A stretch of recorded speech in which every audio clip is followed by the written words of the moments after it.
Welcome back to the Real Estate Rat Pack Radio Show with Chris, Joe, and Rob. The crew is taking your calls, so dial in at 1-800-808-5548. And we are back. Talking about credit. One of the things, we're talking about right here is in reference to what your credit consists of, how to establish credit, and how your scores are established. The one thing I want you to talk a little bit about, Joe, is I get this all the time. I don't know why, Chris, you pull my credit score. It's a lot lower than what I did. I went out there last week and I pulled credit through one of the bureaus, and I had a 700. When you're pulling it, it's a 640. And, one of the things you talked about earlier is, all these credit bureaus have algorithms. Mm-hmm. However, there are different algorithms associated with the type of credit you're applying for, whether it be a general credit-based, report, or a mortgage-based credit report, or an automobile-based report, or let's say some type of installment loan, Benbridge, wherever it needs to be right there. Explain why that happens. Yeah, this is one of the craziest things. And a couple years ago, when the CFPB was just being formed, myself and a couple of my business partners flew out to Washington to meet with the CFPB.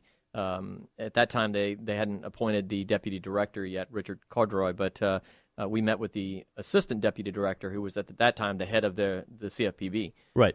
So I sat there with him and a couple of his staff members for 3 hours while he grilled us about the industry and what all we were doing and how we worked in the industry and all that sort of thing. And it was a very intense meeting to me. Meeting with the head of an organization that's like the size of the IRS, and who have regulatory which oversight. have a lot more power than anybody you could possibly imagine. Yes, exactly, and who have regulatory oversight over your industry. It's like, right. Do I really want to be on this radar? But it was a really great meeting, and they really genuinely seem to be curious about understanding, the hurdles that we see consumers facing. Right. And this was one of the issues that we talked about, was that there are a myriad of different scores that you'll see when you're out there as a consumer. You pull it yourself through, TransUnion owns a company, and you don't know it's TransUnion. And right. it's privacyguard.com, and you're like, okay, well, it doesn't say TransUnion anywhere on it, but yet they own it. All of the sites where you buy your credit reports are typically connected back to the credit bureaus. Right. It's just another way they're making profit off of us. Right. Absolutely. We are the commodity, right? They get paid to collect the data on us, and then they sell the data back to us. It's a great racket. Anyway, so you pull your score yourself, and they have their own algorithm that they run it through, and it produces a consumer-based score. Right. And it's still based on the same kind of idea, measuring the various aspects of risk that determine your financial ability to repay a debt. Right. But it's their own algorithm.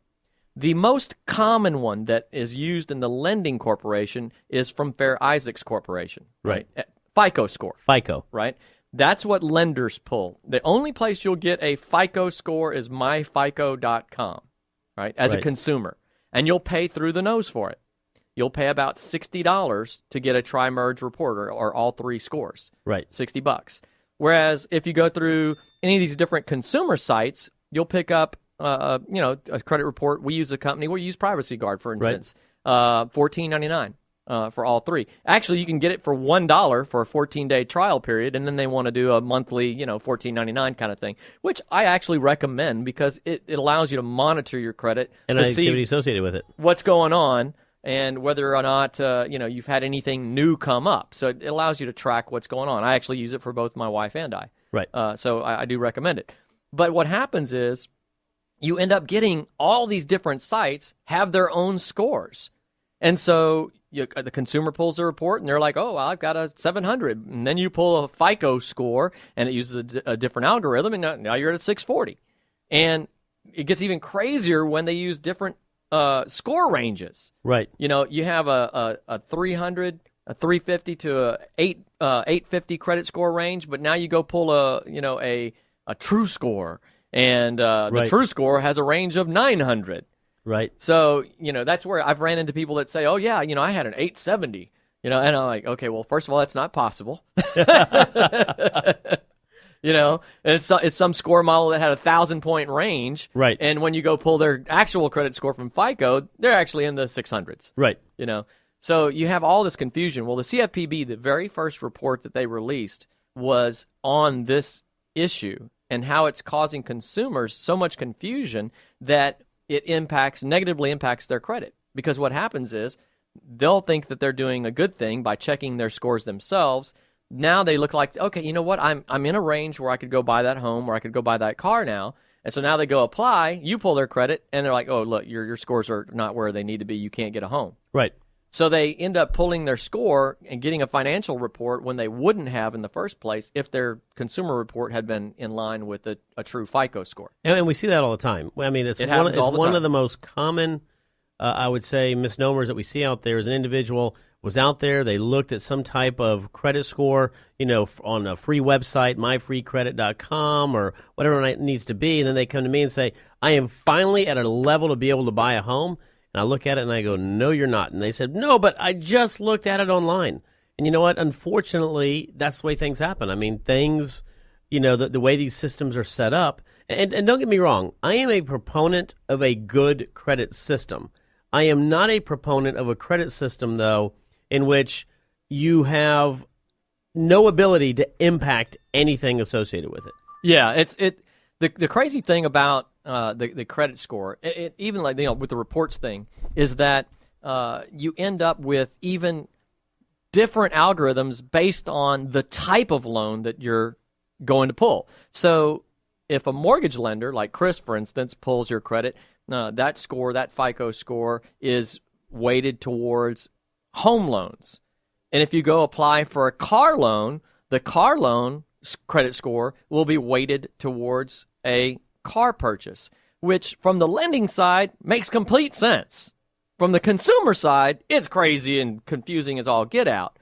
Because if you think about the situation with the car loan, the car loan algorithm will weight your credit score more heavily towards how well you've paid your car payment. And so you may be a person, for instance, that pays everything else late, but you pay your car loan on time. Right. And so when the car loan people pull your credit, your score will be higher because you have good car payment history. Correct. So from the lender side, that makes complete sense. Right. But from the consumer, they go and apply, and they're like, well, my credit score when I bought my car loan was a 680. It was great.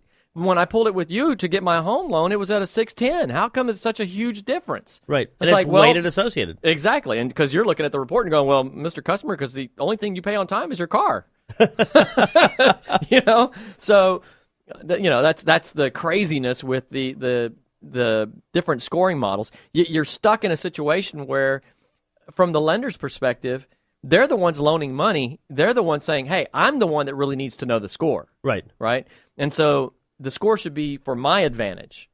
I would agree. Then on the consumer side, part of their score, one of the categories we haven't touched on yet, the last category is inquiries. Right. 10% of your score comes from inquiries. So the consumer's saying, well, I need to know my score so that I don't go and get extra inquiries and arbitrarily lower my score when I'm not ready to purchase. Right. So it really is it's a tough dilemma. I see both sides. I understand both sides. From the consumer side, hey, look, I need a consistent score where if the car guy pulls it, or the mortgage guy pulls it, or the credit card guy pulls it, it's all the same. Right. Right. But from the lender's side, I see that perspective too. Hey, I'm just trying to determine the amount of risk this person is because I'm about to give them money. Right. Right. And I want to know, I want to protect myself. I don't know them. It's not the old school days where, we all live in the same little town and, I know Bob the butcher and, I'm Joe the banker. And, I know Bob's a good guy and pays his bills on time. Doesn't work like that anymore. Yeah, not anymore. I don't know you from Adam. So I've got to sit down and go, how do I know that you're okay to give money? And, and one of the things you mentioned, by the way, on inquiries, we see this all the time.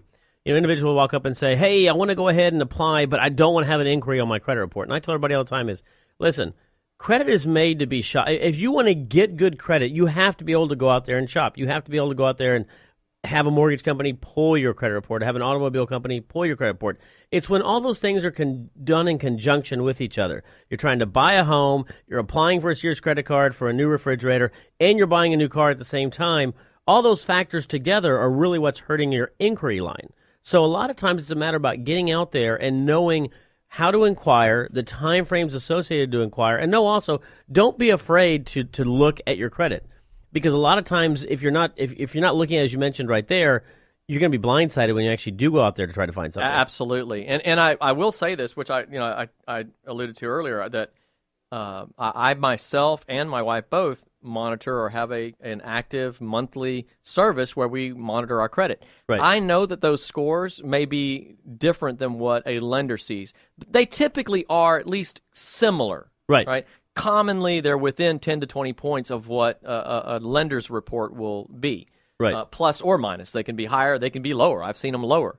So you can't take those scores and say these are going to be exactly what a lender sees, and so once I squeak into that 640, I'm going to apply for a home loan. I'm on it. You need to keep a buffer there. But the bigger reason is to be aware of how much your credit debt impacts your scores, that type of thing. And you can see that, if I run up my credit card and I'm using my monthly monitoring service, I will see the score drop. Right.